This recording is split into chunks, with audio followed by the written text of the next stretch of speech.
Ah, the coast of North Carolina. Wild, untamed, and windswept. Often harsh, it was a place of ancient secrets where nature reigned supreme, indifferent to human ambition. Few European eyes had truly seen its primal state.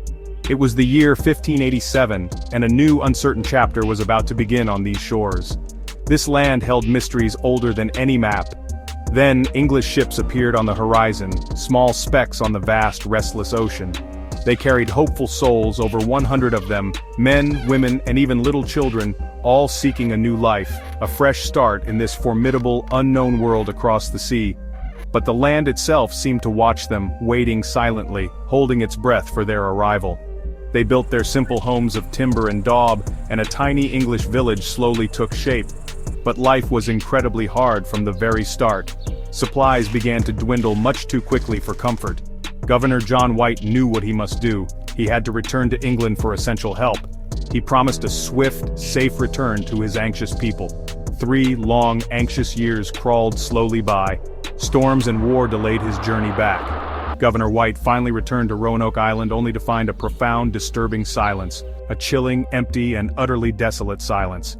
The entire colony was gone, vanished as if into thin air. A single, strange word remained carved behind Croatoan. Governor White searched frantically through the empty site, his heart pounding with a growing, terrible dread. Where were his people? Where was his daughter Eleanor, his granddaughter Virginia Dare, the first English child born here? The houses were not burned, but carefully taken down. The fort stood empty, a hollow shell, a ghost town. There were no signs of a violent battle, no scattered bodies, no fresh graves for the dead. Just an awful, unnatural stillness hung in the air.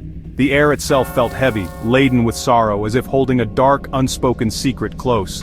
117 souls simply gone, erased from the face of this wild land. The word Croatoan was carved deep and clear into a strong wooden palisade post. Was it a message of hope? A clue to their whereabouts? Did they go to Croatoan Island to the south? Or perhaps join the friendly Croatoan people? This thought offered a small glimmer of hope mixed with profound dread. Another, smaller carving was found. Just 3 letters, CRO, scratched hastily onto a nearby tree as if the carver was suddenly interrupted in their task. Or perhaps it was a secondary, confirming sign. The mystery deepened with each silent discovery. The few clues offered little comfort, only more questions. What unseen force was at work here? What truly happened to them in that vast wilderness? Did they abandon their failing settlement? Did they seek help or refuge from the local tribes, specifically from the generally friendly Croatoan people?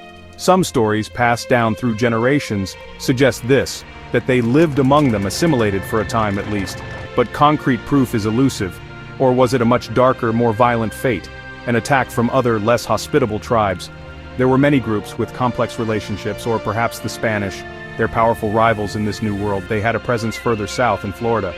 But where was the tangible evidence of such conflict? The signs of struggle? The earth kept its secrets well hidden. Strange inscribed stones later appeared many years after. The Dare Stones, they were controversially called, purporting to tell a tragic story of death, hardship, and long survival. But were they genuine historical records, or clever, elaborate fakes designed to deceive? Oral traditions of some local tribes also hint at survivors, at fair-skinned children. The fear that must have gripped them is palpable. Imagine their final days, their mounting uncertainty, their inevitable desperation as hope faded. This unsettling story echoed through time, a chilling narration. It served as a stark warning to future settlers. The New World was a place of promise, but also of profound unknown dangers. Centuries have now passed since their disappearance. The lost colony of Roanoke remains lost, a haunting foundational American mystery that endures. Archaeologists dig carefully, patiently through the sandy soil, searching for tiny, almost invisible clues. A fragment of English pottery, a small rusty nail from an English forge, anything. Modern science attempts to shed new light. DNA tests are sometimes conducted with great difficulty on people today who might be descendants from local communities or families with suggestive oral histories, but time erases so much, obscuring the delicate threads. The definitive answers remain just out of our reach, tantalizingly close. The story of Roanoke lives on, powerfully, in books, in plays, and in hushed whispers. a potent symbol of the vast unknown, of human courage in the face of overwhelming odds and of deep mystery. The colonists faced a vast ancient wilderness, and it seems the wilderness, in its own way, swallowed them whole. So what was their ultimate true fate? Did they perish on those lonely windswept shores?